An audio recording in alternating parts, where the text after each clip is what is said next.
대통령으로서의 직책을 성실히 수행할 것을 국민 앞에 엄숙히 선서합니다. 2013년 2월 25일 대통령 박근혜. 사실상 80년대 이후부터는 전대협을 통해서 한 20년간 거의 학생운동이 대학가해를 전면적으로 장악한 시기가 온 거예요. 그러면 지금 현재 예를 들면 공무원들이랄지, 그다음에 판사랄지 이런 사람들 다 어디서 나와요? 대학 출신들에서 나와요. 그러니까 이들을 통해서 혁명 전사로 길러낸 사람들이 사실상 우리 사회 구석구석에 들어가게 된 거예요. 그것이 오늘날 20년, 30년이 지난 현재 이들이 장성해서 우리 사회에 이제 중추가 된 것들이에요. 그리고 그들 중에는 예를 들면 교사로 들어간 사람은 지금 전교조 핵심 세력이 돼 있죠. 그 다음에 그 중에 또 머리 좋은 친구들은 또 판사로도 나갔고, 그 다음에 검사로도 나갔고, 그 다음에 공무원으로도 시험 봐서 들어가죠. 그래서 그러면 언론계에도 들어가고, 지금 우리 사회 중추에 다 들어가 있다고. 그러니까 지금 그들이 지금 하나가 기회가 되니까 이들이 하나로 지금 모여지는 거예요. 물론 그 중에는 핵심들을 기획자들이 있죠. 남한의 좌익 세력들은 비자익 정권이 들어서게 되면 그날서부터 퇴진운동을 전개합니다. 그러니까 이명박 정권이 들어서서도 이명박 정권이 들어선 직후서부터 이명박 정권 퇴진운동을 전개했습니다.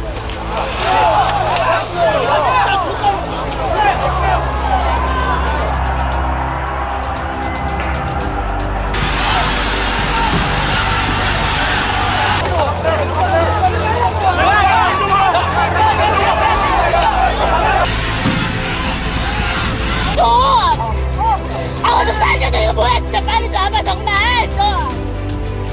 내가 살려야 될 거 아니야. 이거 살려야 될 거 아니야. 고개 숙여 사과를 드립니다. 박근혜 정권은 이제 득표율에 있어서 차이도 있었고, 뭐 댓글 사건, 뭐 또 각종 루머 조작, 부정선거 뭐 그런 것들을 해가지고 박근혜 정권 출범 전서부터 박근혜 퇴진 운동을 전개했습니다. 이것만 기억하시면 됩니다.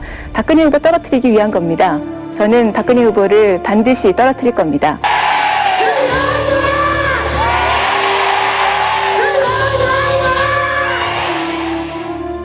대통령 박근혜 탄핵 소추안은 타결되었음을 선포합니다. 통일 대박이라는 희망찬 기대감으로 출발한 대한민국 대통령. 정교조 법의 노조화를 시작으로 통합진보당 해산, 북한 인권법을 통과시키며 대북 정책을 강화하고 공무원 연금법, 김영란법을 통해 대한민국의 부패를 청산하려는 대통령의 의지는 그러나 보이지 않는 수많은 적들을 만들어냈다. 통진당 해산 후에도 계속되는 대한민국 전복 세력과 자신들의 기득권을 지키려는 언론과 노조, 나라가 어떻게 되든 말든 권력만 잡으면 되는 정치 권력들은 노골적으로 불만을 가지기 시작했다. 그런 부역자들과 배신자들의 콜라보레이션, 그것의 결과는 이에 재판관 전원의 일치된 의견으로 주문을 선고합니다. 주문, 피청구인 대통령 박근혜를 파면한다. 헌정사상 최초로 대통령이 탄핵 인용도 아닌 파면이 됐다. 이건 영모다.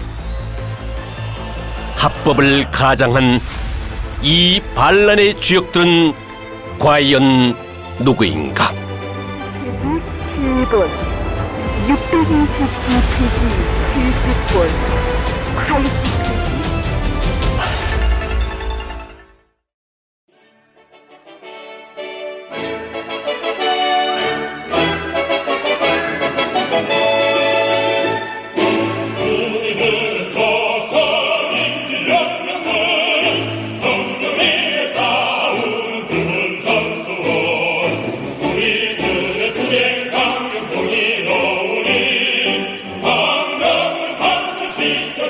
1980년대 말서부터 세계에서 동굴아파의 공산주의 와해 현상이 일어나서 사기가 이제 저하되었죠.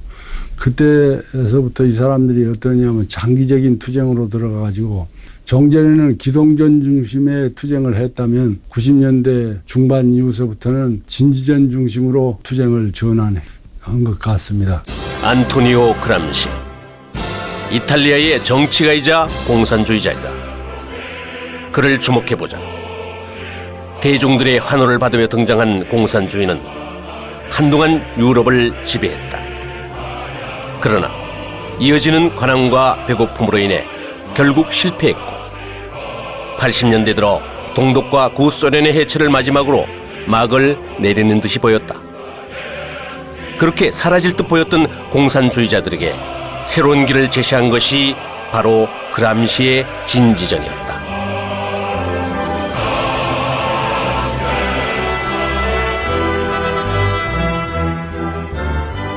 사회주의를 꿈꿨던 386 운동권들은 그람시의 진지전을 충실히 이행했다.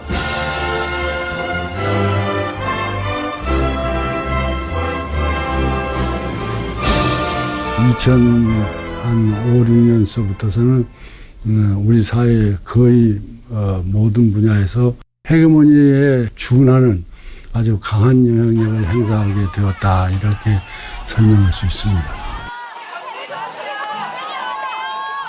하지만 그들이 추구했던 것이 과연 순수한 사회주의였을까?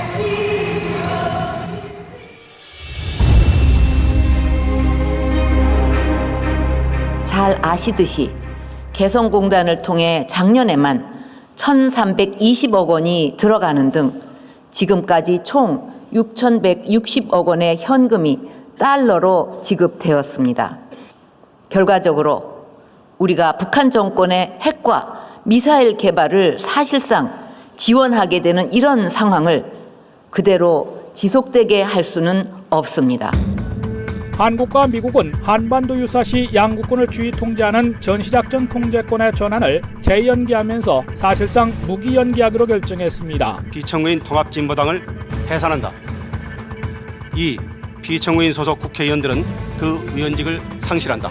정당 활동 정지 가처분 신청 사건은 본안 사건에 관한 종국 결정을 선고하였으므로 가처분 사유가 없어 관여재판관 전원의 일치된 의견으로 이를 기각하기로 합니다. 가운데서 보복 응징 개념인 KMPR의 일환입니다.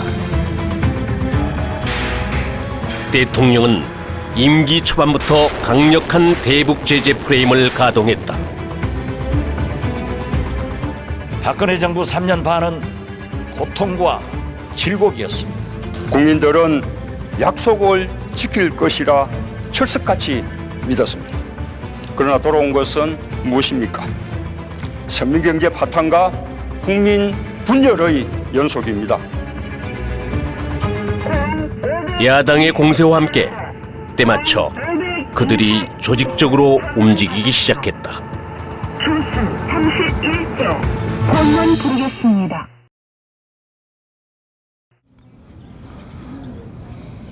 평화롭기만 하던 2014년 4월 16일 따뜻한 봄날, 안산 단원고 학생들과 일반인들이 제주로 가는 배를 타고 새벽 바다에 안개를 뚫었다. 그리고 배가 여객선이 90% 이상 기울여져 있는 상태라고 합니다. 대한민국을 들끓게 한 끔찍한 소식이 들려왔다. 그런데 뭔가 이상했다. 모든 언론은 학생 전원 구조라는 오보를 낸다. 모든 언론이 오보를 낸다는 것의 확률은 얼마나 될까? 이 언론의 오보가 시간이 지나 세월호 7시간이라는 미스테리의 단초를 제공하게 되는 결정적 역할을 하게 된다. 일단 세월호는 참 의문이 많은 거거든요. 어떻게 이렇게 일사불란하게 그쪽에 있는 애들만 다 빠져나가? 어떻게 목포의 VTS는 아무 일도 안 했고, 왜 거기 3등 항해사가 키를 잡을 수가 없습니다. 근데 왜 3등 항해사 키를 잡았었고, 왜 변침을 급격하게 했었고, 저는 이거는 우연이라고 볼 수가 없어요. 이 자초했을 때 그 상황을 보면 10개 중에서 어떻게 거의 다 우연이 아닌 필연으로. 그러니까 연구방법론이나 과학 철학하는 사람들을 입장에서 보면은 이건 우연이라고 안 봐. 이건 뭐가 있을 것이다. 그러나 확증이 없으니까. 청해진 해운 문제인데요. 검찰이 청해진 해운의 실소유주 유병헌 전 회장 일가의 자금 흐름과 비리 등 전방위 수사를 벌이고 있습니다. 노무현 정권이 들어서고부터 대기업에 대해서는 어떠한 그것도 안 하겠다고 그랬어. 실제로 노무현 정권이 타겟 받은 게 타겟으로 기업체하고 정경유착한 게 중견그룹 중소기업들이에요. 그렇기 때문에 세모 같은 경우는 충분히 가능하지. 그때 큰 기업들이 다 망했거든. 그래서 나온 것들이 엄청난 비리업체들이 많이 나왔지. 근데 바다의 얘기 같은 경우도 이런 것도 그때 조사하다가 끝냈다고. 그래 국민한테는 대기업이랑은 관계없다. 그럼 뒷구멍에서는 딴짓 다 했다는 거죠. 금선 내부를 샅샅이 뒤진다고는 하지만 축구장 30여 개 크기의 정경유착의 핵심 인물인 유병헌은 갑자기 사라졌고 세월의 침몰과 함께 진실 역시 침몰하고 말았다. 말로 하도 좋은 말로니까 뭐이나 내가 휘발유 가져와서 변신해야지 딱 알지. 분노는 시작되었다. 그 분노의 현장에는 꼭 등장하는 세력들이 있다. 유족도 아니면서 유족 대표가 된 사람, 그리고 유족이라고 하기에는 뭔가 다른 의도를 가진 것처럼 보이는 사람, 평소에는 찾지도 않던 딸의 죽음에 오열하는 자가 갑자기 영웅이 된 이유는 무엇이었을까? 이렇게 보면 돼요. 정의당은 있잖아요. 통진당하고 나중에 분리가 됐지만 한 몸입니다. 한 몸에서 하나는 강성, 하나는 약성. 그래서 강성이 빠져난 게 통진당이지. 그랬다고 해서 정의당 안에서 통진당처럼 같이 갖고 있는 이념에 있는 사람이 없다? 아니에요. 항상 교두보를 마련해 둡니다. 통진당 극성으로 빠져나갔자면 여기 연락책이나 이걸 꼭 씹는 게 공산주의의 기본 전략이에요. 서민을 살리려면은 빨리 끝냈어야지. 근데 지금 2년 반 동안 끌어. 서민경제 이것 때문에 다 박살난 거야. 거기에다가 시위까지 했지. 이제 우리 청와대로 가겠습니다. 가족들과 함께 국민들이 해상사고에 난데없는 시위가 기다렸다는 듯이 펼쳐진다. 가만히 보면 매번 보던 패턴들이다. 효순이 미선이, 말도 안 되는 광우병 선동 때도 이런 시위가 벌어졌다. 지금 지나간 화면들도 이런 시위가 섞여 있지만 아무런 차이를 못 느낄 것이다. 그리고 똑같은 패턴은 또 있다.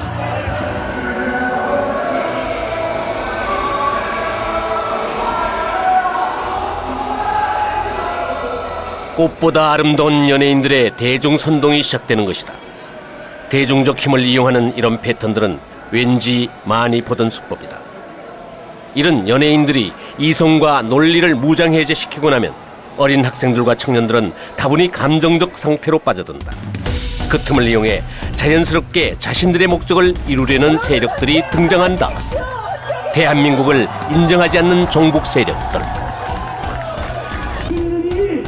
국민이 맡은 무한 책임자에 대해 주 권력을 근본을 알 수 없는 저작권이 아재자에게 던져주고 말았습니다. 국민이 주인다는 또 다른 세력들, 자신들의 정치적 이득을 위해 어린아이들의 죽음마저 이용하는 권력들. 박근혜 대통령이 물러나지 않으면 우리 대한민국은 수습되지 않습니다. 감사의 인사를 드립니다. 전국 시민 여러분 존경합니다. 감사합니다. 이 비참한 사고가 왜 그토록 고마울까?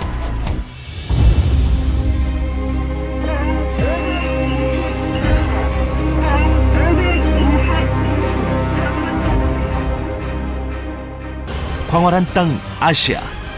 그 다채로운 문화들이 광주에 모입니다.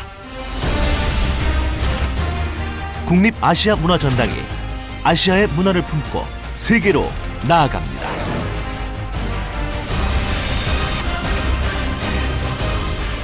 국립아시아문화전당 아문법이라 불리는 아시아 문화중심 도시 조성에 관한 특별법, 김대중 공전법이라고도 불리는 이 법에 우리는 주목할 필요가 있다. 대통령이 잦은 순방으로 자리를 비운 사이 김무성과 유승민은 29번째 배신을 계획한다. 김대중의 수건 사업이던 아문법을 통과시켜주고 자신들의 요구사항을 얻어내자는 판단이었다.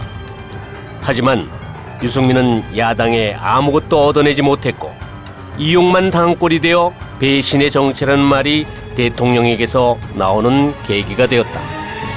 5조 3천억짜리 김대중 문화궁전 설립 사업이다 라고 생각하시면 될 것 같습니다. 그래서 총 사업비가 5조 3천억, 건설 비용만 7천억입니다. 그리고 매년 800억 원 이상의 이 운영비가 5년 동안 이제 지원되는 이제 사업인데요.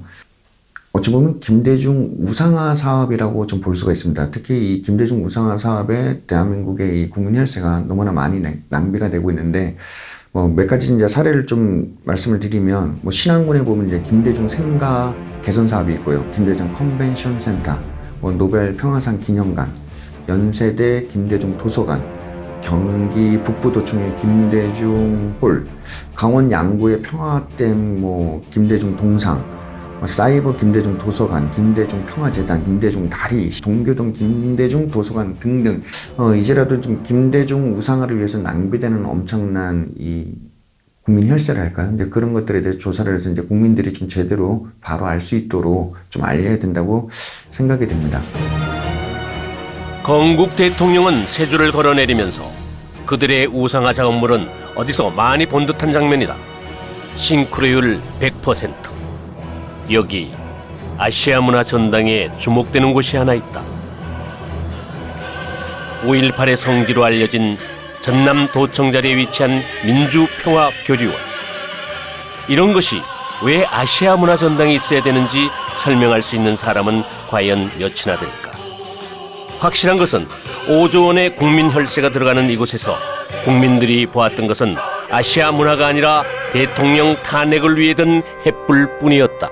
김대중 영화, 우상화에 앞장섰던 이 김무성이나 유성민 의원 같은 경우는 이 국가와 국민 앞에, 특히 국민과의 역사 앞에 반드시 좀 심판을 받아야 되지 않나라는 생각이 듭니다. 선거 수단으로 삼아서 당선된 후에 신뢰를 어기는 배신의 정치는 결국 패권주의와 줄세우기 정치를 양산하는 것으로 반드시 선거에서 국민들께서 심판을 해 주셔야 할 것입니다. 그들의 배신은 끝나지 않았다. 대선 공약을 헌신짝처럼 내버린 박근혜에게 두 번 다시 속지 말고 단결로 승리하여 웃자. 새누리당 김무성 새정치민주연합 문재인 대표가 국민공천제, 오픈 프라이머리 도입에 사실상 합의했습니다. 정당 민주주의 핵심은 국민과 당원들께 공천권을 국민공천제. 그것은 자신들의 기득권을 지키려는 대국민 사기극이었다. 여야 모두가 비판했지만 김무성은 강행했다. 국민공천, 그 다음에 20대 총선 그 자체의 어떤 판이나 이런 것들이 차기 대권이든 차기 정권을 자기가 손아귀에 주물르기 위해서 했던 아주 무모한 작전이었고, 그것은 현 정부와 박 대통령과 전혀 다른 생각이었기 때문에 그 자체가 이제 박근혜 대통령의 배신 행위였죠. 본인들만의 정치에서 벗어나 국민의 생명과 재산을 지키고 국가를 위기에서 구해내려는 애국심을 가져야 합니다. 그 누구도 국민과 약속한 이 국민 공천제를 틀을 갖다가 흔들 수 없다는 점을 분명히 다시 한번 강조해 말씀드립니다. 자격 있는 사람 갖고 상향식으로 해야지 자격 없는 사람을 왜 상향식으로 해요?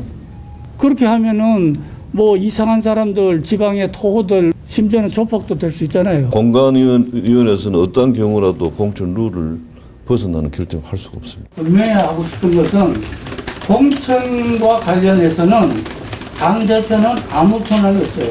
그것은 공천관리위원회가 결정하도록 되어 있고요. 지 생각대로 안 되니까 그 직원들한테까지도 사람을 심어놔가지고 거기서 뒤에서 직원들 2명이서 해가지고 그걸 실시로 보고를 하니까 새누리당은 김무성의 사당화가 된 상태였습니다. 모든 걸 컨트롤하고 하다못해 저희 안에서 회의가 되는 것이 생중계로 그 사람 귀에 보고가 되고 금방 있었던 얘기가 5분 10분 뒤에면 김무성 의원한테 들어가니까 우리는 그걸 용납을 못했죠. 공천위는 오히려 전략공천을 문제 삼은 김무성 대표를 비판했습니다.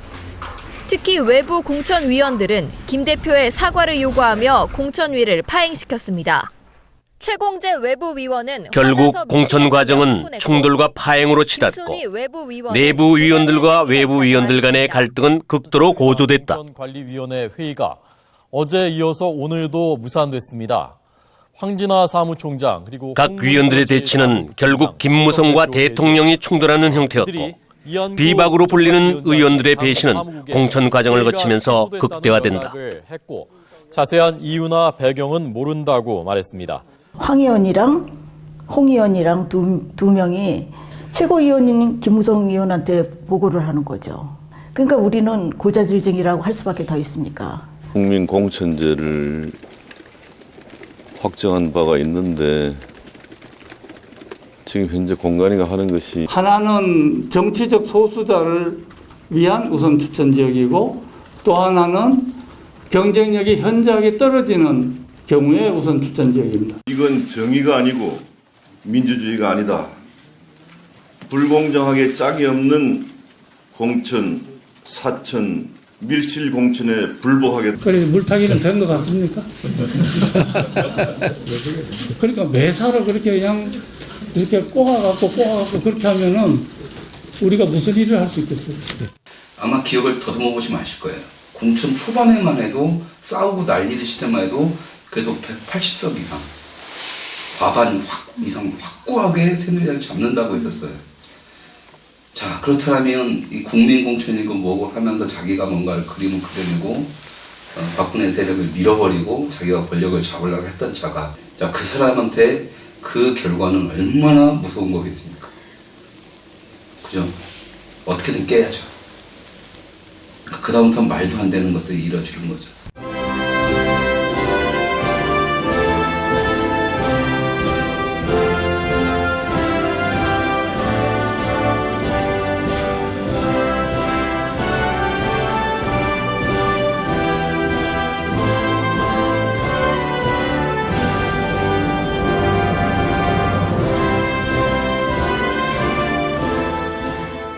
내가 새끼라는 소리도 했습니다. 최고위원한테. 그랬더니 최고위원한테 새끼 소리가 말이 되냐고 황 의원이랑 홍 의원이 얘기하는데 말도 안 되는 짓이지 않습니까 이거는. 그때 내부에서도 그렇고 외부에서도 차라리 이번이 기회니까 김무성 내려갈 때 비상사태 걸어가지고 목소리가 사라진 거잖아요 지금 당장 공천을 내야 되는데 비상사태 선포하고 옥새 분실시고 내고 여러 가지 안건들이 얘기가 나오고 있었는데 원유철이 그냥 딴따라하면서 따라 내려간 거죠. 회 같이 먹고 올라오고 끝나버린 거 내려가는 순간. 그냥 그게 친박과 비박의 어떤 이제 그 합의를 본다 이런 모양새가 되어버리니까. 짚어졌습니다만 20대 총선 결과가 여소야대를 넘어서 원내 제1당의 교체라는 결과를 낳았습니다. 누구도 예상하지 못했던 충격적인 결과였지만 배신자들은 충분히 예상했던 결과였다. 여당의 참패. 하지만 그 참패를 즐기는 자가 있었다. 공천 과정에서 가장 주목받은 인물은 탈당한 유승민 의원과 이른바 옥새 투쟁을 벌인 김무성 대표입니다. 당시 공천관리위원 심사를 할 때도 보면은 그 내부 외부 다 합쳐서 현 박근혜 대통령을 지지하는 사람들이 더 많은 것처럼 보여요. 하지만 이미 외부 공관위원회에서도 한 명은 김무성이 섭외가 끝난 사람이고 친박이라 불려있는 내부 위원들 중에서도 끈앞풀이 한 명 있었던 거죠. 배신자가. 한 번 배신한 사람은 또 배신을 해요. 2번, 3번 합니다. 그래서 그 배신자들은 절대 받아들여서는 안 돼요. 유승민, 하태경, 김무성 이런 사람들은 떠나야 돼요. 배신의 절정, 배신의 꽃. 새누리당의 김무성의 신의 한 수가 공천 파괴입니다. 이제 그들은 30번째 마지막 배신을 준비한다.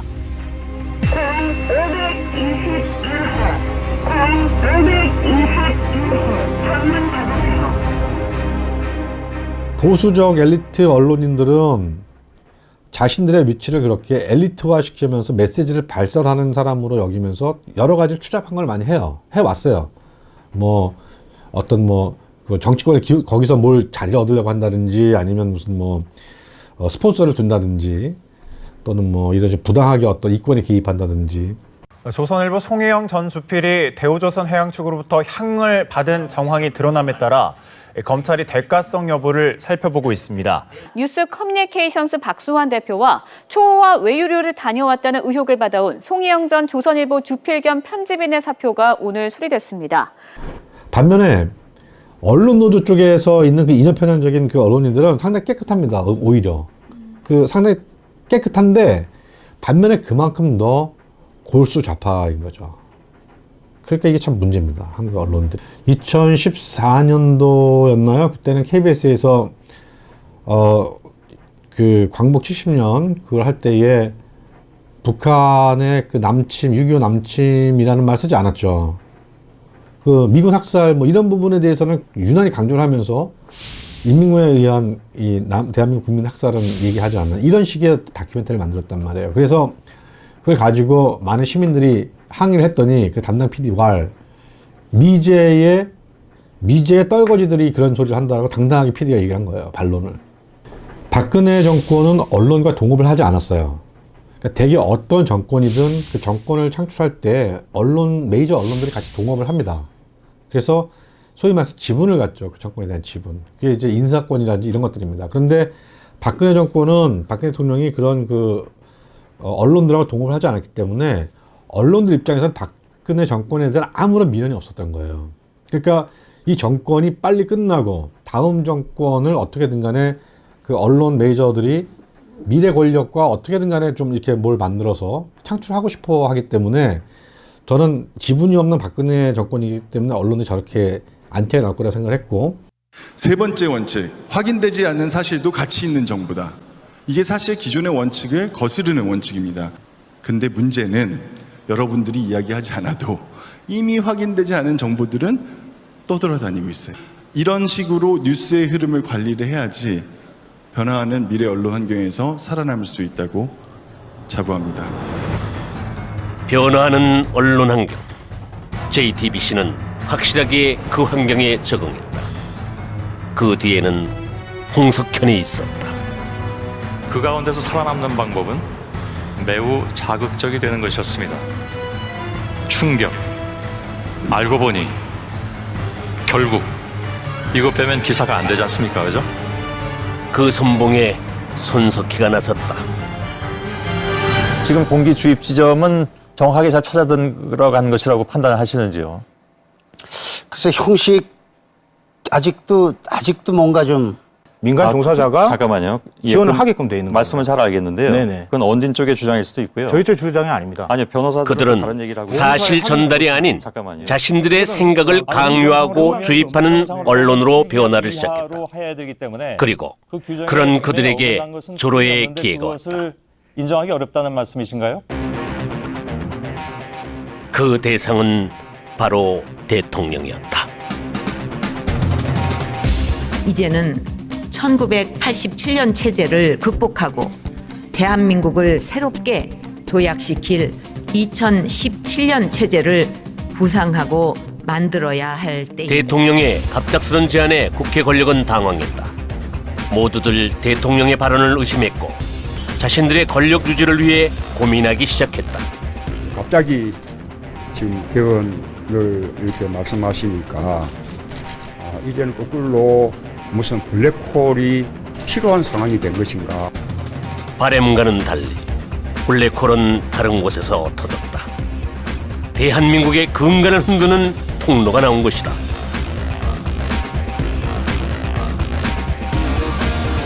오늘 지금 교육을 안 하기로 했죠. 예, 기억이 좋은 분들한테 들으세요. 예. 사실관계는 당시를 잘 기억하는 분들에게 물으세요. 그 후에도 대한민국 유력 대선 후보의 발언 논란은 계속됐다.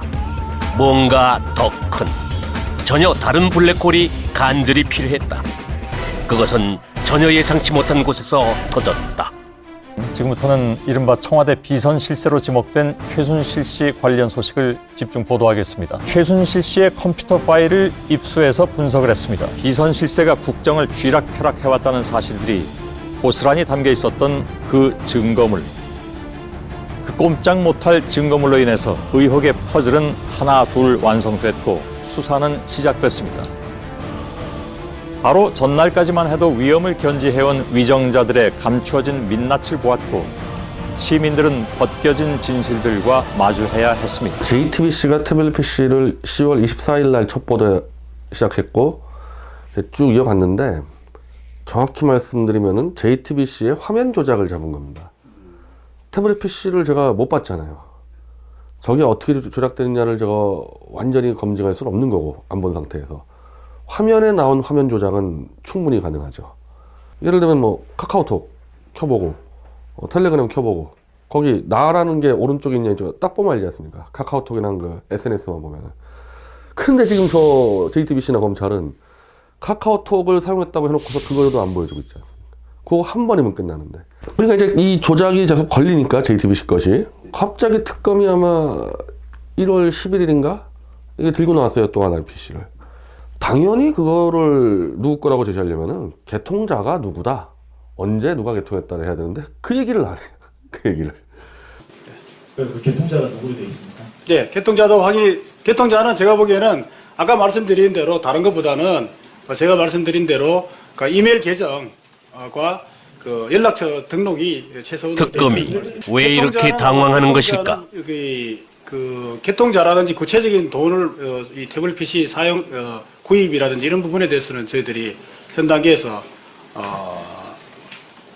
그 부분에 대해서는 아직 확인을 하지 못했습니다. 마지막 승부수를 던졌어야 했던 상황이지 김정은 정권이. 근데 이제 딱 보니까 야 이거 어리버리들 저거 홍석현이 저 김무성이 이명박이 움직이네. 딱 한번 해볼까? 그래서 한번 승부수를 충분히 걸어볼 수 있었다고 봐요. 저건 대남 공장 라인들과 이 통진당 단종 세력들이 같이 움직이지 않았을까 그래요. 고영태, 차은택 증인 두 분 다 하태경은 청문회에서 큰 실수를 한다. 그것이 정말 실수였을까?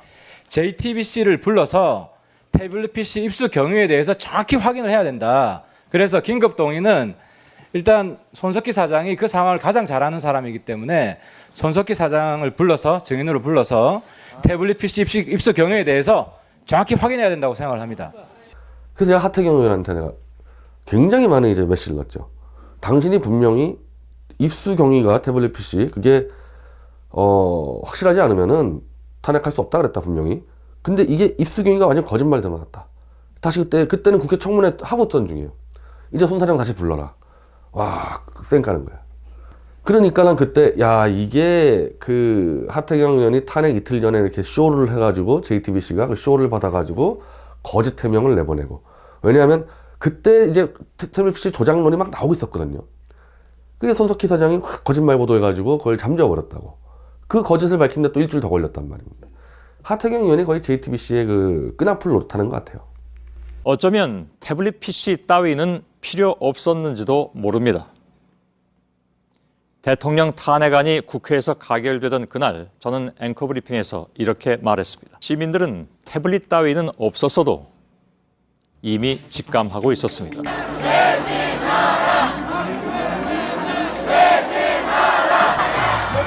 청와대는 남성 발기부전 치료제인 비아그라와 비아그라 복제 약품인 88정도 360정 넘게 사들인 것으로 확인됐습니다. 지금 당장 퇴진하라! 하태경의 실수를 덮으려는 듯 손석희는 가짜 뉴스들을 남발하기 시작하며 여성 대통령에 대한 극도의 대국민 선동을 부추기기 시작했고 상황이 포착됐습니다. 국민의 병력이다! 즉각 퇴진하라! 그들은 세상을 착시에 빠지게 하려다가 혹 자신들이 착시에 빠져버린 것은 아닌가. 마치 리플리 증후군처럼 말입니다. 오늘의 앵커 브리핑이었습니다. 가짜 뉴스에 속은 대중들은 그렇게 리플리 증후군 환자가 되어갔다. 네, 이번 사건에는 그럼 언론들이 왜 그렇게 광적으로 말려들었느냐? 아주 재밌는 흥미거리는 요소가 많습니다. 우선 구중궁궐의 비사 같은 느낌을 주죠. 그래서 일반 대중의 흥미 만점입니다. 박근혜 대통령도 혼자 사는 더군다나 미혼의 여성이기 때문에 박근혜 대통령과 관련돼서 한국 남성들의 아주 고약한 성적 관음증이 있는 겁니다. 그게 폭발한 거예요.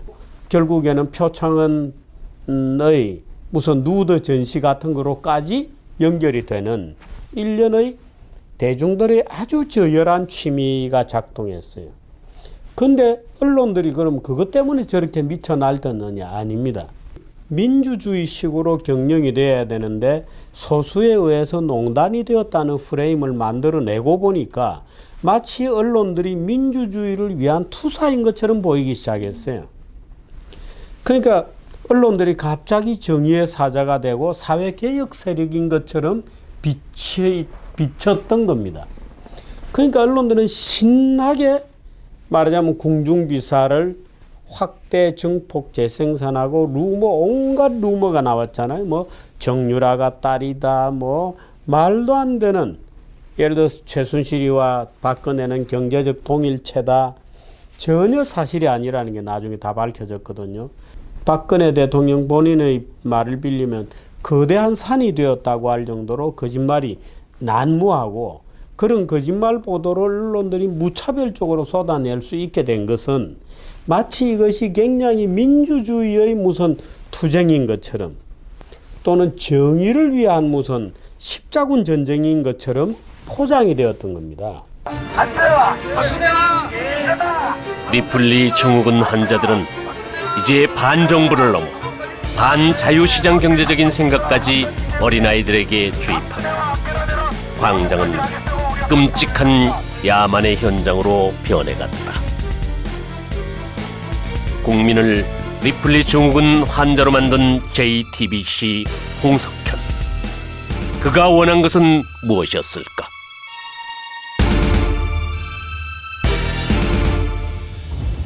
페이지 7번 622페이지 70번 북한이 2주 만에 또 난파 공작원 지령용으로 보이는 난수 방송을 내보냈습니다. 난수 방송이란 난해한 숫자를 보내서 공작원이나 고정 간첩에게 명령을 내리는 북한의 비밀 지령 방송을 말한다. 5, 60년대 대남 공작 요원들에게 많이 사용되다가 6.15 공동선언 이후 사라졌다. 그런데 박근혜 정부 들어 다시 3차례에 걸쳐 방송이 됐다. 이건 북한의 대남 공작 활동이 다시 전개됐다는 것을 의미한다. 북한은 무엇을 지령하고 있는 것일까? 아무리 들어도 알 수 없지만 우리는 그 후에 벌어진 이해할 수 없는 일들로 그 난수 방송의 목적을 유추해 볼 수 있을 것이다. 웬걸. 옛날에 뭐 김일성 신년사 듣고 눈물 흘리는 분들, 뭐 지금도 뭐 김일성, 김정일 초상화 앞에서 묵념하고 회의를 한다는 뭐 이런 얘들 듣거든요. 그리고 실제로 그런 게 존재합니다. 저도 이제 한번 만난 적이 있었는데 이 사람들은 진보 성향의 인물도 그 존재를 인정했고 진짜다라고 생각을 하거든요. 근데 자기들은 이제 여기서 그걸 하고 있다라는 것이고요. 법이 인정한 존재도 있다. 대한민국 도적이다. 이석기훈 석방하라. 1만 명 아니 3만 명만 감옥이랑 준비하면은 박근혜 없애버린다. 왜 그랬잖아. 정치적 중립이라는 것은 어느 한쪽의 편도 들지 않는 것이 아니고 국민의 뜻을 받들지 않는 불의한 정치 권력을 언제든 국민의 손으로 끌어내릴 수 있고 심판할 수 있다 하는 것이 그것이 정치적 중립의 원래 뜻입니다. 주권자의 뜻을 받들어서 즉각 퇴진시키는 것이 그것이 헌법 정신입니다. 이명박 박근혜 정부는 지난 8년 동안 방치만 하고 있다가 이제 글로벌 바다에서 밀려오는 심각한 비상 경제 물론 위기에 헷갈리는 존재들도 있다. 대한민국 사드 갈등은 전적으로 정부 책임입니다. 이 모든 것들의 공격을 받던 대통령은 고민 끝에 최후의 카드를 꺼낸다. 국회의 총리 추천. 하지만 야당은 그것마저 거부한다. 박근혜 대통령은 국민을 배신했습니다. 야당만이 아니었다. 헌법을 위반한 대통령은 탄핵을 받아야 됩니다. 이제 봉건적인 가짜 보수는 대통령과 함께 역사의 뒤안길로 퇴장해야 합니다. 가짜 보수 새누리당은 그 수명이 다했습니다. 가짜 보수를 내걸고 김무성의 마지막 배신이 펼쳐졌고 그를 따르는 배신자들의 담합이 이루어졌다. 저는 여러분들하고 저런 보수 국민들께서 저런 보수면 희망이 있겠다 이렇게 믿어주시는 그런 보수를 하기 위해서 오늘 이 자리에서 여러분들과 함께 바른정당 시작합니다, 여러분. 새로운 바른정당, 새로운 뭔가를 우파를 만드는 것이 진짜 보수라고 하는데, 김무성의 존재는 삼김시대의 끝물이라고 보시면 돼요. 그러니까 그 삼김시대, 이제 청산돼야 될 구 정치의 마지막 발악을 자기들은 바른정당이라고 좀 놓고 있는 거죠. 그걸 하기 위해서 혼자 사는 여성 대통령을 그런 식으로 여성 모독까지 하면서 그렇게 했다는 것은 말 그대로 그 등치밖에 아닙니다. 그 등치. 배신자들의 공조로 13건이나 되는 탄핵 소추안은 제대로 된 논의 한 번 없이 속전속결로 이루어졌다. 국회 권력의 무자비한 폭력이었다. 대통령 박근혜 탄핵 소추안은 가결되었음을 선포합니다.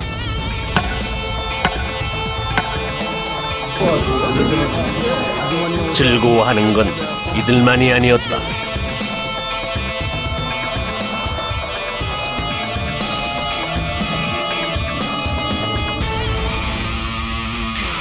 민간인에 의한 국정농단 의혹 사건 진상규명을 위한 국정조사특별위원회를 개의하겠습니다.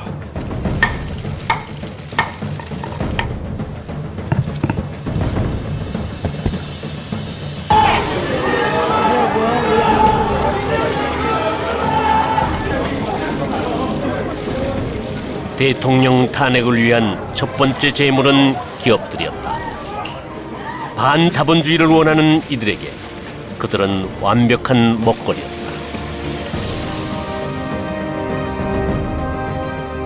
그 뒤로 대통령의 손가발이 되었던 모든 사람들을 묶어놓기 시작했다. 그리고는 청문회라는 인민재판을 구태의연한 국회의원들의 괌소리와 함께 들어야 했다. 국민들이 우습죠. 예? 국민들이 우습죠. 그렇지 않습니다. 국민들이 우습죠. 국민들이 우스운 거예요. 국민들을 바보로 하는 거죠. 최순실에 부역하고 비호하고 국정농단을 방조하는, 그리고 치부와 살이 사유까지 하는 거대한 악마가 되어 있는 우병우 전 수석의 모습을 봅니다. 지금 언론에서도 추측성 보도 말고는 최순실 씨가 아니 그러면 국회에서 지금 도정환 의원이나 안철수 의원이 물어본 이 블랙리스트 존재에 대해서는 지금 장관은 한 귀로 듣고 한 귀로 올린 거예요? 그렇지 않습니다. 아니 그러니까 돌아가서 확인했을 거 아니야. 그럼 언제 어떻게 확인했냐고. 그거 물어보는데 그 답변을 못해. 블랙리스트 자체는 문안보 리스트입니다. 지금 이제 좌파 단체들이 이제 국가에 대한 체제를 흔들기 위해서 다양한 어떤 이 활동들을 하고 있습니다. 뭐 사례들로 본다면 이런 것들이 있을 수 있겠죠. 뭐 국정원에 대한 어떤 해체라든지 국가보훈법 폐지라든지 주한미군 철수하라든지 아니면 강호평 선동이라든지 뭐 거기에 사드 배치 반대까지 이게 지금 정치꾼들인지 아니면 뭐 문화예술인들인지 이제 그런 이 반국가 체제 단체들에게 나름대로 국민의 세금을 주느냐 안 주느냐에 대한 어떤 부분을 판단하는 것은 주권을 갖고 있는 어떤 국가, 특히 이 통치권자의 어떤 합리적인 선택의 몫이고 당연한 어떤 의무이지 않나라는 생각이 듭니다. SBS가 입수한 문화체육관광부 블랙리스트 문건입니다. 교수나 시인, 안무가 등 예술계 인사 48명과 영화사나 극단 등 91개의 이름이 등장합니다. SBS 보도자료와 한국일보에서 나온 두 개의 블랙리스트 기사를 비교해 보면 전혀 다르다. 정부에서 만든 블랙리스트라는데 왜 두 개의 블랙리스트 명단이 있을까? 하지만 이 문제를 거론하는 곳은 단 한 군데도 없었다. 왜? 블랙리스트는 반드시 있어야만 하는 것이었으니. 만약 둘 중에 하나가 가짜라면 그건 대체 누가 만든 것일까? 내가 제일 좋은 그림 뭐냐면 이렇게 틀을 떴다 한 몇 개 짜놓은 다음에 빵 터져갖고 날아가면 이게 다 우리 거니까 나는 그 그림을 짜고 있는. 없다는 거예요. 그거를 죽이는 걸로 해가지고 딴 쪽하고 얘기하는 게 더 크다고 보는 거예요. 고영태가 만든 이 가짜 블랙리스트는 문화관광체육부를 거쳐 도종환 의원에게 흘러들어갔고 탄핵으로 가는 중요한 수단으로 사용되기 시작했다. 보십시오. 대외 문건입니다. 문화부. 블랙리스트와 관련된 2015년 5월 21일 대외비 문건이에요. 9,473건의 개인 자료 관리에 대한 내용이 상세하게.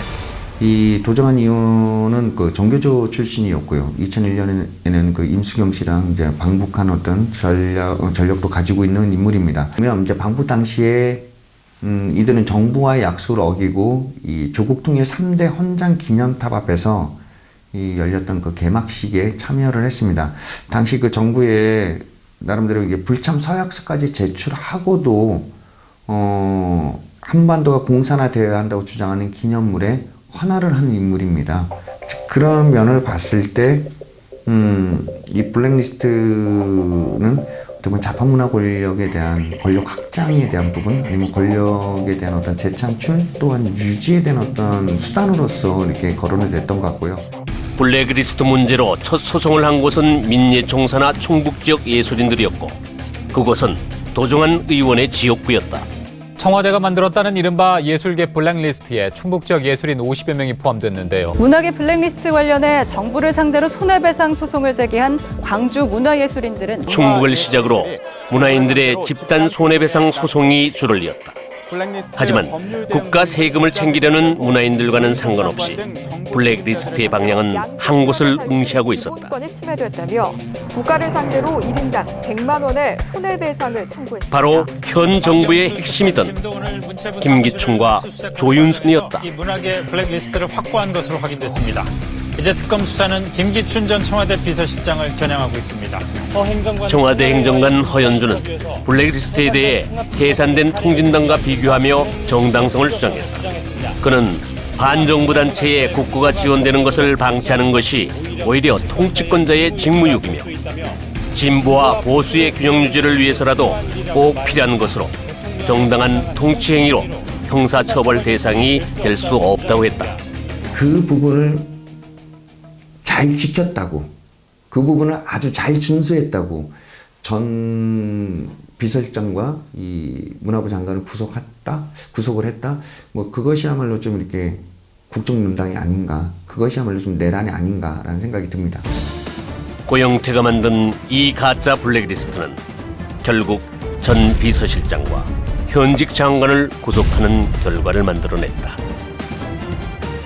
대통령의 손발을 자른 그들의 다음 타깃은 정경련이었다. 빨리 답변해 보세요. 정경련 해체에 앞장서겠어요, 안 서겠어요? 의원님 좋은 말씀 감사하고 간단히 답변하세요. 길게 얘기할 시간 없어요. 제가 할 수 있는 거는 다 하겠습니다. 하지만 삼성 정경련에 기부금 내는 거 다 중지하겠다고 선언하세요. 지금 약속하세요. 그러겠습니다. 약속하세요, 빨리. 그러겠습니다. 우파 시민단체들의 활동자금을 차단하기 위한 것이었다. 재미있는 건 정경련 해체를 주장하던 하태경 역시 정경련의 지원을 받으며 활동했고 그걸 바탕으로 국회의원까지 되었다는 것이다. 배신의 역사가 꽤 깊은 인물이다. 또다시 최순실에게 부역한다는 그런 비난을 받을 수도 있습니다. 촛불에 타 죽고 싶습니까? 이 자리에서 바로 말씀하지 마십시오. 바로 답변해 주십시오. 촛불에 타 죽고 싶습니까? 촛불에 타 죽고 싶습니까? 사실은 전향이랑 100발 돌아서는 거거든요. 제가 어려웠던 건 내 젊은 시절에 내가 믿었던 그 사상과 역사와 이걸 전부 부정해야 되고, 그리고 그 속엔 또 뭐가 있냐면 그동안 맺었던 관계들도 있거든요. 사실 그러니까 철학들 부정해야 되고 역사관을 부정해야 되고 그다음에 관계들도 다 끊어야 된다고. 그래서 전향이 쉬운 문제가 아니다. 저는 사실 그래서 지금 현재 물론 하태경 씨나 이런 친구 같은 저도 그 전에 잘 아는 친구들이죠. 저는 불철저한 전향이 아닌가. 물론 난 그 친구들이 머릿속에 들어갈 수는 없지만 그러나 그들이 본 거는 또 하나는 권력력이었다. 결국 권력력이었고 자기의 역사관이나 철학에 대한 불철저한 그 검증들이 결국 이 시점쯤에서 다른 쪽으로 빗나가는 거 아니냐. 하태경에 대한 또 다른 시선을 느낄 수 있는 사건 하나가 발생했다. 탈북자 청년에 대한 욕설 파문이었는데 임수경은 그 자리에서 하태경을 변절자라고 욕했지만 하태경은 임수경을 감싸는 모양을 취했다. 왜 그랬을까? 하태경 씨가 저한테 연락이 왔어요. 전화가 와서 이제는 임수경 한번 풀어봐라 라고 하는 뉘앙스로 이야기를 했어요. 그래서 내가 한번 자리를 만들어 보겠다. 아주 아이러니하게도 그때 또 총선 전이었어요. 그런데 그 후에 조선일보에 기사가 나는데 조선일보의 최보식이 만난 사람들에서 임수경과 인터뷰를 한 거예요. 임수경 사건 때, 백여세 변절자 사건 때 그런 이야기를 했었냐라고 물어보니까 임수경 씨가 그런 이야기는 전혀 없었다. 나하고 화해하자고 하면서 이런 이야기를 할 수가 있나라고 하는 거죠. 그래서 그럼 못 하는 거지. 그래서 제가 나는 인터뷰를 그 자리를 못 가겠다 이렇게 돼서 하태경 의원도 그러면 안 되겠지? 라고 하는 이야기가 나오더라고요. 하태경 씨가 저한테 보좌관을 보냈어요. 요거는 비하인드 스토리죠. 보좌관을 보내서 조용히 우리 조직적으로 대응을 하자 해가지고 녹취록을 달라 해서 복사본을 또 갔어요. 하태경 씨가. 이 둘은 동지였는데 과거엔 동지였는데 지금도 동지였네 라고 하는 생각들. 그러면 뭐지? 이 둘이 적과 아군의 사이가 아니고 같은 우군이었다. 같은 편이었다. 그러면 이 편이 또 누구 편이냐라는 거예요. 그 뒤에 누가 있냐라는 거죠. 결국은 대한민국의 가장 무서운 마귀들은 그 부역자들이 아닐까. 대통령은 탄핵이 되든 안 되든 검찰 조사로 재판을 받아야 됩니다. 구속이 될지도 모릅니다. 탄핵을 안 한다고 대통령의 공식 하야 요구는 하태경을 비롯한 전향자들에게서 먼저 나왔다. 그들은 왜 누구보다 먼저 하야를 요구한 것일까? 아니, 그들은 과연 전향을 한 것일까? 그들이 자신을 속이면 안 돼요. 적어도 그들의 활동이 민주화 운동 아니잖아요. 자유민주주의를 위한 운동을 한 게 아니잖아요. 그러니까 다른 인민민주주의를 위한 운동을 한 거라고. 그러면 자기 그 활동이 지금 자유대한민국을 저주하는 활동이 있다고요. 거기에 하나도 보탠 게 없잖아요. 난 그 반성부터 시작해야 되는데 자신을 민주주의와 운동에 뭔가 기여하냐고 착각을 한 그건 자기를 속이는 거 거짓말이라고 생각합니다. 7번, 622페이지 70번, 80페이지 74번.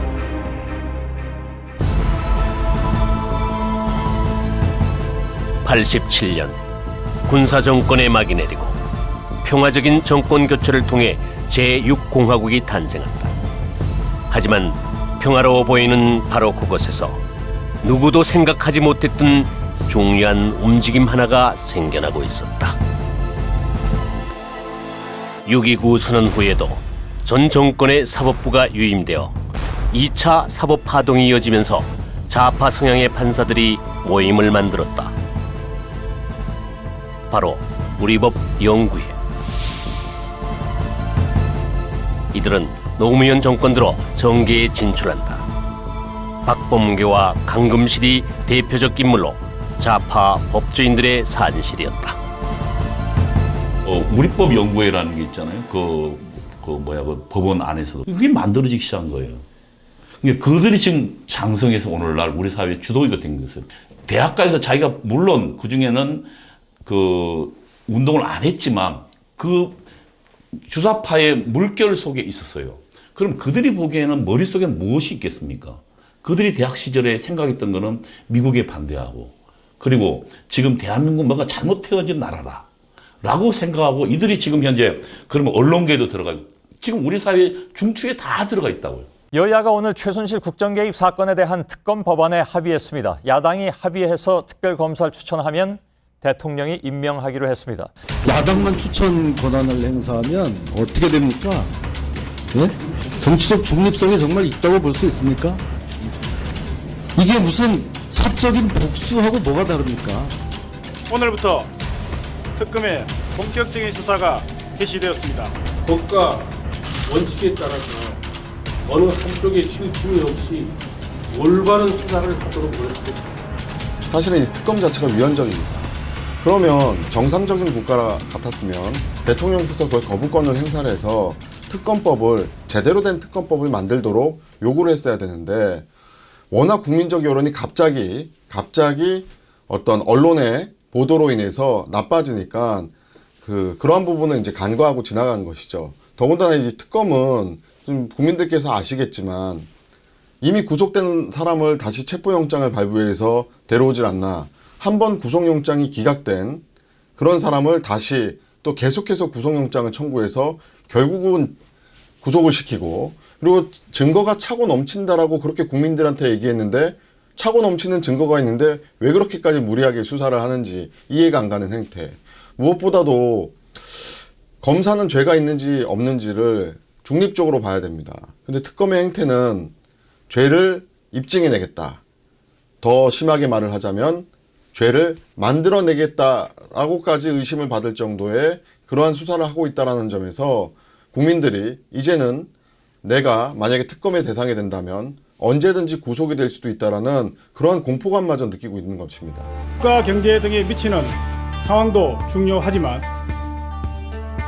정의를 세우는 일이 더욱더 중요하다고 판단하였습니다. 정의. 이재용의 수갑찬 모습을 보여주는 것이 정의일까? 아니면 인민재판의 또 다른 모습일까? 이유 여하는 불문하고 국민이 잘못 알고 있는 것도 그냥 넘어가고 박근혜가 싫다라는 그 이유만으로 헌법도 필요 없고 법률도 필요 없고 정치를 하시는 분들은 오히려 그런 민중선동을 하는 그런 발언이라든지 무조건 대중이 원하면 좋다라고 한다는 것은 지도자로서의 어떤 그것은 아니라고 봅니다. 이 사건 심판 첫날 제가 말씀드린 바와 같이 이 사건은 우리나라 사법뿐만 아니라 문명화된 세계 사법 역사상 아주 특이한 사례입니다. 그리고 말씀드린 대로 소추 사유가 13개 대통령 변호인단의 노력에도 불구하고 이미 법치는 무너졌고 촛불 세력의 눈치를 보며 원칙을 잃어버린 채 재판은 진행되었다. 고정관념은 좀 버려주셨으면 하는 그런 생각입니다. 그런 취지에서 날짜에 대해서는 저희가 재판부에서 공식적인 입장으로 날짜를 언급한 바는 없습니다. 헌법재판소 구성에 더 이상 이 큰 문제가 발생하기 전에 늦어도 3월 13일까지는 이 사건의 최종 결정이 선고되어야 할 것입니다. 그래서 지난번에 말씀드린 것처럼 쌍방 대리인들께서는 2월 23일까지 종합준비서면을 제출해 주시고요. 모든 건 이미 정해져 있었고 최종 변론을 하실 수 법원 장식에 불과했을 뿐이다. 부탁드립니다. 대통령 변호인단의 최후 변론은 절규에 가까웠다. 판소에서 이 사건의 본질적인 실체 및 법리적 판단에 대해서 간략하게 변론하고자 합니다. 국회는 헌법에 의해서 합법적으로 권한 위임을 받은 기관임에도 불구하고 아무런 헌법적 위임을 받지 않은 일부 여론과 확인되지 않은 언론 기사에 따라 헌법상 예외 중에 예외적인 권한을 행사했습니다. 저는 이것을 권한의 남용이라고 생각합니다.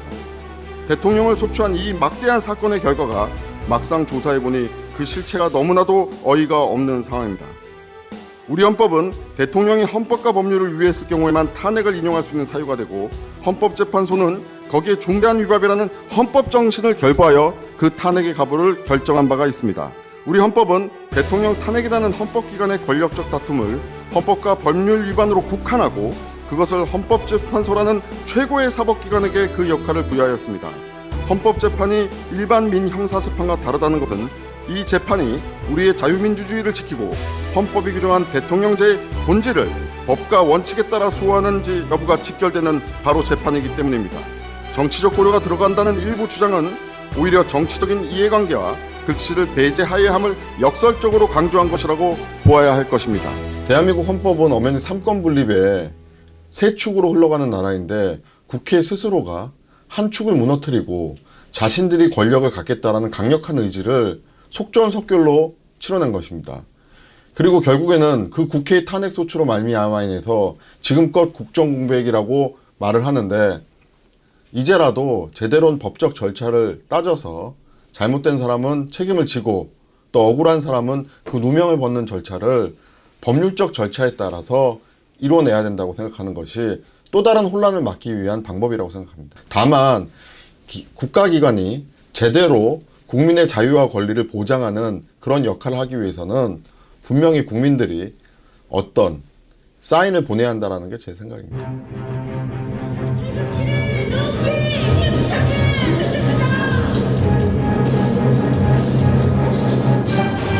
대한민국을 흔드는 부역자들, 그리고 그들과 손잡고 권력만을 쫓는 배신자들, 법치와 원칙이 무너지고 광장의 인민재판이 횡행하는 것을 참다 못한 시민들이 태극기를 들고 거리로 나왔다. 70년 전 일제에서 해방된 국민들이 외세의 신탁 통치에 반대해 반탁운동을 벌인 이후 대한민국이 국민의 손에 의해 탄생되었었다. 그 일 이후 처음으로 태극기가 광장을 덮은 역사적인 일이었다. 혹자는 제2의 건국운동이라고 부르는 태극기 집회. 그렇게 다시 태극기는 휘날렸다. 하지만 거기에 돈들이 풀리고 있어요. 왜냐? 집회에 엄청 많은 사람들이 나와요. 또 많은 자금들이 집행이 되고 있고 때문에 여기에서는 탄핵뿐만 아니라 그런 물적 기반까지도 물론 100%는 불가능하겠죠. 할 수 있는 데까지 샅샅이 뒤져가지고 자기의 세력화되는 것까지 막아야 된다. 친박단체 집회에서 돈을 주고 사람을 동원하는 것이 아니냐는 의심은 사실 그동안에 계속돼 왔는데 탄핵 반대를 주장하는 최근의 친박 집회도 돈을 주고 참가자를 동원한다는 관계자의 증언이 나왔습니다. 부역자들과 배신자들의 공격과 언론의 일방적인 매도로 인해 태극기는 아무런 힘을 쓰지 못했다. 이미 짜여진 각본에 태극기는 없었다. 피청구인의 법 위배 행위가 헌법 질서에 미치는 부정적 영향과 파급 효과가 중대하므로 피청구인을 파면함으로써 얻는 헌법 수호의 이익이 압도적으로 크다고 할 것입니다. 이에 재판관 전원의 일치된 의견으로 주문을 선고합니다. 주문: 피청구인 대통령 박근혜를 파면한다.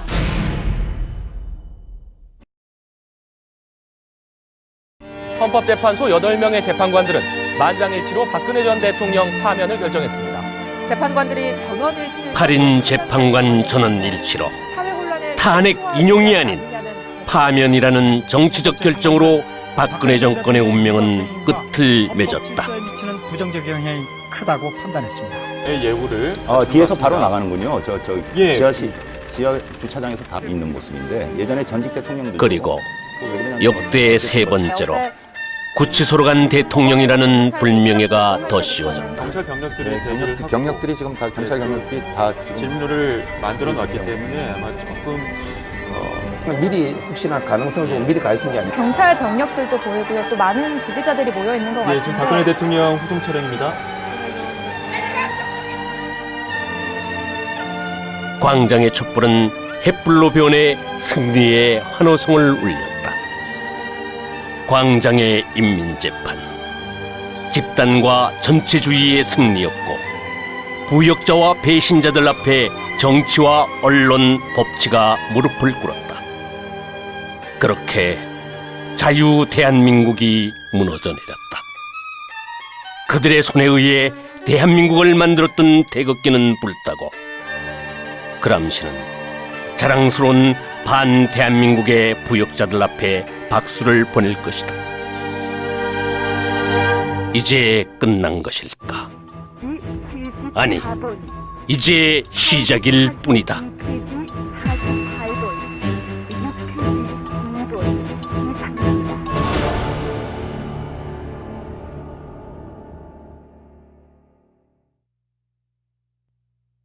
임자, 나야.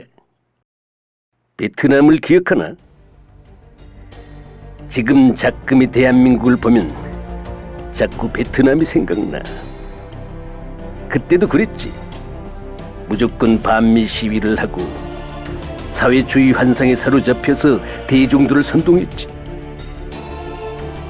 베트콩이 승리하고 놈들이 제일 처음 한 게 그런 부역자들을 처형하는 것이었어.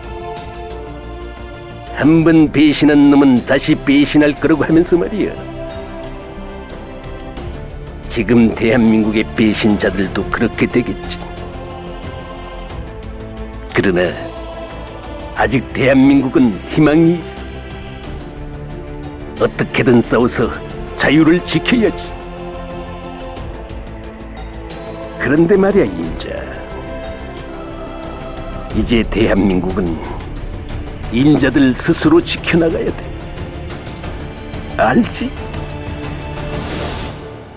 나는 이제 없어. 우리 아이들의 미래를 위해서라도 잘 부탁해.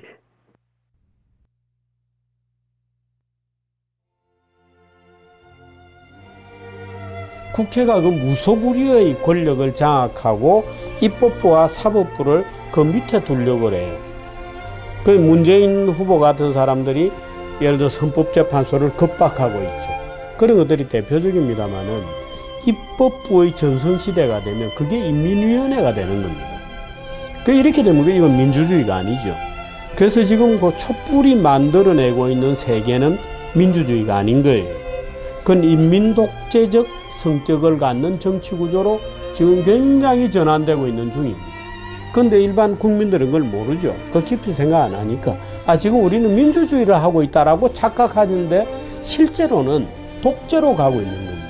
그러니까 정치가 전면으로 나오고 법과 제도는 그거야 뭐 하기 나름이다. 뭐 탄핵도 마음대로 하고 특별검사 우리가 임명해서 마음대로 집어넣으면 된다 라고 생각하는 비법치 비제도의 독재적 성격이 지금 대한민국에 가득 내려오는 중이죠. 거기에 저항하는 소수의 이제 사람들이 있는 거죠. 솔직히 저희 탈북자들이, 저를 비롯해서 탈북자들이 그렇게 목숨을 걸고 사선을 넘어왔던 이유가 바로 자유와 민주주의와 법치국가라고 하는 그런 이 남한에 대한 그런 가치였어요. 섬뜩하더라고요. 이게 내가 지금 어디로 왔나라고 하는 어떤 혼란스러움, 그리고 이 나라가 왜 이 지경까지 됐나라고 하는 혼란스러움. 민주주의는요, 그러니까 투쟁을 이루어지는 게 아니에요. 투쟁을 통해서 거짓말이에요. 투쟁을 통해서 민주주의 일어난 사례가 한 번도 없어요. 저는 그래서 우리가 87년도를 이야기하지만 87년도도 결국은 우리 민주주의가 그때 당시에 국민소득이 한 6,000불, 7,000불 정도 됐던 시점이에요. 저는 그래서 결국 산업혁명이 오늘날 민주주의를 만들었다고 이야기하는 거예요. 근데 제가 볼 때는 민주화 세력이 자기들이 무슨 투쟁했던 게, 정권을 타도 투쟁한 게 무슨 민주주의를 만든 공이라고 난 착각이고 위선이고 거짓이라는 게 제 생각이에요. 국민들에 의해서 법치주의가 정상적으로 작동되지 않는 것이 아니라 가장 법을 잘 지켜야 될 헌법기관과 법률기관들이 스스로 법치주의를 무너뜨렸다는 것이 가장 큰 문제인 것입니다. 국민들이 어떤 행동을 하든 그것이 만약 법치주의를 회복하는 목적을 가지고 행동을 한다면 분명히 불법적인 영역이 아닌 합법적인 영역인 곳에서도 길이 있다고 보여지고요. 그리고 앞으로 투표를 할 때 있어서는 정말 잊지 말아야 될 것은 이러한 어처구니 없는 사태를 일으켰던 정치인에 대해서 국민들이 꼭 기억을 하셨다가 그런 사람들이 두 번 다시 헌법기관으로 들어갈 수 없도록 막아야 한다는 것이 제 생각입니다.